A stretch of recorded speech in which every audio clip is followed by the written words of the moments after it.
Päevapokaal. Tere, armsad Päevapakaali kuulajad. Taaskord on jõudnud kätte aeg, mil me siseneme teie kuulmekanalitesse. Tegelikult vale, see püha oli ära, nüüd on till-till-till, hüha öö. Single bell, single all the way. No ma ei tea, sina meil siin ei ole. Mina ei ole, jah. Enam single bell, see olen ainult... Kuule, aga sina võid siis olla ju single bell täna. Jah, ma olengi single bell. Madis. Ma tahtsin öelda, et mina olen 9-aastase lapse elu päästnud Dolly Parton. Madis.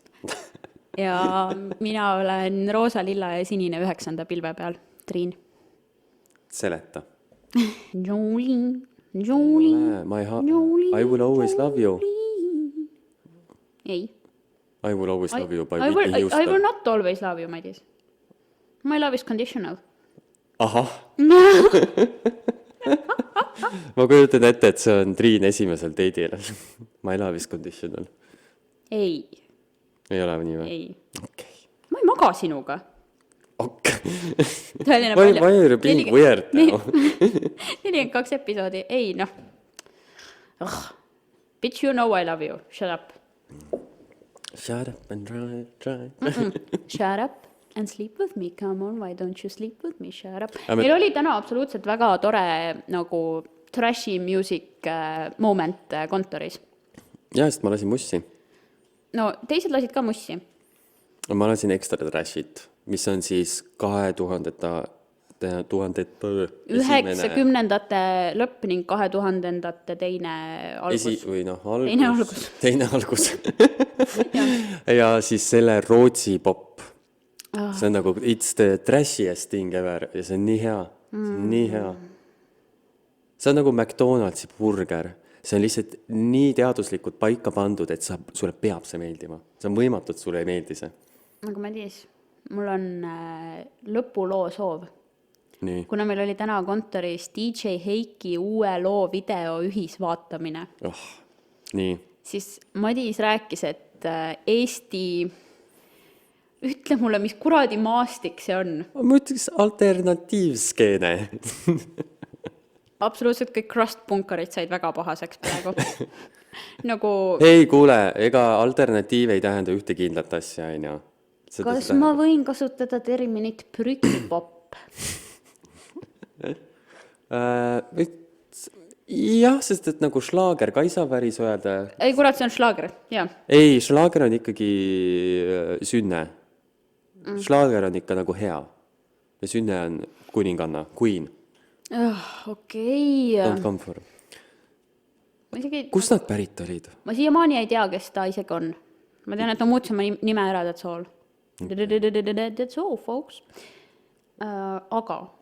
Okei, prügipop siis nii nimetagem nagu seda ütleb. Siis prügipopiks, kuniks ma mõtlen sellele... No see on nagu vikerkaarepop, aga halvem. Aga samas slightly meelelahutuslikum. Aga praegu ja laivis, nii et see on imelik. 90-ndad on coolid sellepärast, et need olid ära ja sa saad nagu natuke naerda selle üle, mis see oli. Aga praegu see on nagu, see toimub reaalajas ja siis sa oled nagu mingi Igatahes me vaatasime DJ Heiki uut muusikavideot. Palun, Madis, räägi, kes on DJ Heiki? Teeme nüüd seda intervjuu osa siin siis. DJ Heiki on siis, ta on siis selline, Tartus on selline muusikaskeene, kus... See ei ole muusikaskeene, see on see üks kuradi keldribaar Zodiaak, kus on nagu... Ei, oot, ma jõuan sinna. Ära rutta ette. Ja siis seal on terve hunnik superartiste, näiteks nagu popstar Raits, Leo Lehepuu. Tema otsis endale eestlaste kolmnurgast pruuti ükskord see Raits. Ja siis seal on, no ei tea, neid on väga palju. Ja nad on siis põhimõtteliselt kõik on DJ... Madis, musikaalne vösareporter. vot see on hea. Vot, kui Võsa Reporteri tegelased teeksid muusikat, siis see on see skeene. Jah. I am very proud, thank you. Ja siis DJ Heiki on nagu selle siis, ma ütleks nagu looja. See on nagu, et Marju Länikuse Vaid üks mehe remix alustas Eesti trashi 90ndate muusika. Samamoodi on DJ Heiki alustanud siis selle Tartu alternatiivskeene. Ja nende siis põhiline miitingkoht, kus nad kontserdi asju annavad, on siis legendaarne Tartu Zodiaagi baar, kus ma olen käinud 2 korda DJ Heiki kontserdil. Ma olen käinud 1 korra. Üks kontsert neist oli Arnold Oksmaa comebacki kontsert. See oli see, kus ta nagu tegi oma comebacki.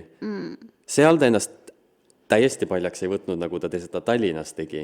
Seal ta võttis lihtsalt perse paljaks ja õõrutas seda seal tooli otsas. Madis, sa tuled minuga koos Zodiaagi lõpupeole? Ei, ma kindlasti lähen sinna. Ei, sa lähed minuga koos sinna? Jaa. No selles mõttes kõik võivad minna sinna. Jah, me lähme sinna. Ta juba vihkab mind. Ja ma juba vihkan sind. Ei, kindlasti tuleb minna, aga seal on niimoodi, et seal peab pange ennast hästi õhukeselt riidesse. Ja ärge, jooge ainult kanget. Niipuu kleepsud? Sest et seal all on, seal ei on väga halb konditsioneer. Saun. Seal on siuke saun ja seal ongi üks vets. Nii et kui jood ju viina. Võt. Ja ma arvan, et see on siuke pidu, kus jooma ei pea, sest see, mis su ümber toimub, on piisavalt joovasta. Jah. Nendest aurudest juba piisab. Ma arvan, et kui see ei ole nagu the modern equivalent of nagu Dionüüsia, siis kas miski on? Ja. Aga igastahes neil oli seal suur draama seoses siis Võsa muusikadraama. Dark Velveti, ansambli Dark Velveti ja siis Of Kisu-Misu Miau fame. Jah. Ja siis DJ Heiki vahel. Nii. Sellest on dokumentaal. Kui te panete YouTube'i otsingusse Leo Lehepuu, siis te leiate selle dokumentaali üles. Leo või Leho? Leo. Leo, nagu lõvi Leo. Vist oli Leo. Jumal, ma arvan, kui see üks hash ette või taha leiate ikka üles. Ja siis seal on nagu seletatud täpselt, miks nad tülli läksid. Seal oli vist midagi produktsiooniga seotud ja rahadega. Nagu ikka, inimesed ikka vaidavad raha üle. Cash money, nii. Ja siis igastahes seal Arnold Oksmaa comeback kontserdil. See oli ajalooline hetk. Sest et nad olid vähemalt 9 õhtuks nõus lava jagama. Ja. Aga DJ Heikit on viimasel ajal saatnud väga suur edu. Ta on ikkagi päris aktiivne olnud ja palju muusikat välja andnud ja vähemalt... Tead sa, ma ütleks siin kohal sõna muusika on väga liberaalselt kasutatud. Väga liberaalses kasutuses. Eriti see Konna Kuke hapukapsas põrandal laul. Nagu Madis sundis seda täna kontoris kuulama mind ja mul on tõsine lobotoomia vaja endale teha, et seda unustada. See on nii hea. Nagu ma kuulasin hoopis seda lugu sinna peale maitseks, mida soovitas meie uus kolleeg terviseportaalist Heidi, mis on Girlfriend ootab bussi. Mis on ka maailma kõige tartum lugu, sest see räägib sellest, kuidas keegi hullumajast ära põgeneb. Ja siis ta poissõber laulab, et girlfriend ei oota mind, girlfriend ootab bussi. Aga mina olen surnud ja girlfriend tahab süstida. Ma ei tea, see on siuke nagu Raja tänava depressiivrokk, nagu mulle sobib. Okei, väga huvitav. Ja. Aga millest see draama tuli? No ma rääkisin sulle, et see rahast ja mingist produktsioonist, et seal oligi mingi, et ta vist see Heiki oli mingid asjad kirjutanud või osa kirjutanud ja siis see oli mingi raha jagamine. Vaadake dokumentaali, ma ka täpselt ei mäleta. Igastahes see on mapustav tõesti, et Tartus on selline tõesti siuke täiesti oma ette, ma ütleks kunstiharu. Aga nad reaalselt käivad, see Heiki on Tallinnas andnud suuri kontserte. Kui Võsa Reporter oleks muusika. Jah. Aga inimesed käivad kuulamas, need Zodiaagi peavad alati puupüsti inimesi täis. Ja need ei ole nagu mingi, need on nagu siuksed korralikud inimesed, kes tulevad siuksed ja noored ja... Mina olen käinud täpselt... Kindlasti, eks enamus on seal sellepärast, et nad tahavad seda shitshow'd lihtsalt näha. Ma olen käinud täpselt ühel Zodiaagi peol ja see oli irooniline. Ja seal oli nii palju intelligente. Seal oli nii palju inimesi, kellega ma olen ülikoolis koos käinud ja loengutes ja kõike seda ja It was glorious. jah, see on väga lõbus. See oli ekstra halva muusikapidu või midagi sükest. Ekstra halva. Ja Tartus on halva muusikapeod, mis on alati minu meelest jumala normaalne muusika. Vähemalt selle järgi saab tantsida. Jaa, nagu ma ei kasuta muusika puhul terminit guilty pleasure. Jah. Sest et nagu I ain't guilty for listening to this shit, I am happy. Halva muusikapidu on hoopis need mingid õudsed DJ õntsumised, kus mingi õnts käib. Jaa. See ei ole mingi muusika. Ma ei viitsi. Vot see on halva muusikapidu, või? Jah. See, et Britney käib, küll halb ei ole. Jah. Löö mind tita veel üks kord. Kylie Minogue, mingid diskolaulu. Kõigile meeldivad. I just can't get you out of my head. Jah, Kylie tuli ju see uus album välja. Kas see on midagi head? Kas me Jaa, see on täiega hea. peaks kuulama või? Jaa. Ta tegi comebacki diskole. Need olid päevapokaali muusikaminut. Jah. Ta oli hästi hea see promo ka sellele. See oli niimoodi, et tal oli plaanis oli see mingi Ameerika see pea ABC või kes iganes esinemine. Ja siis ta esines ja siis täpselt sellel hetkel, kui ta esines, siis oli, et nagu breaking news, Joe Biden võitis. Oh no. Nii et nagu Kylie sai siukse promo sealt endale. Cool. Super.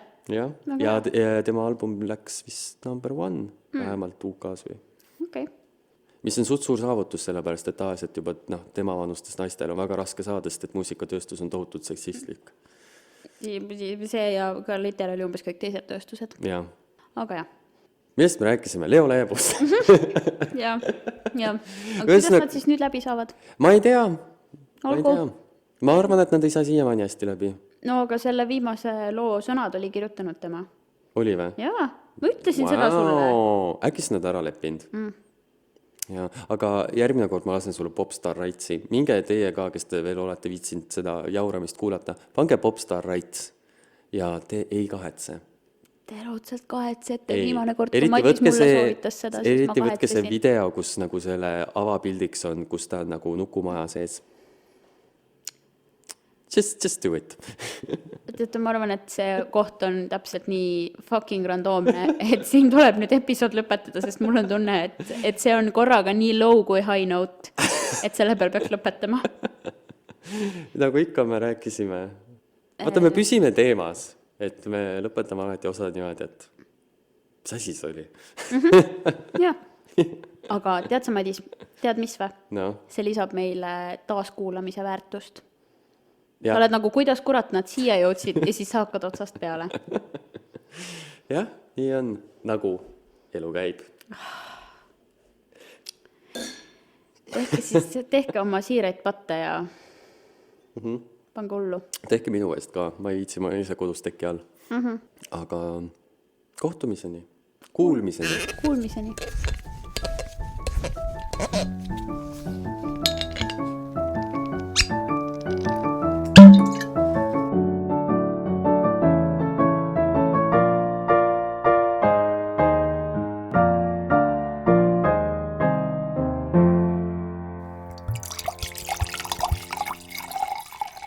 Päevapokaal.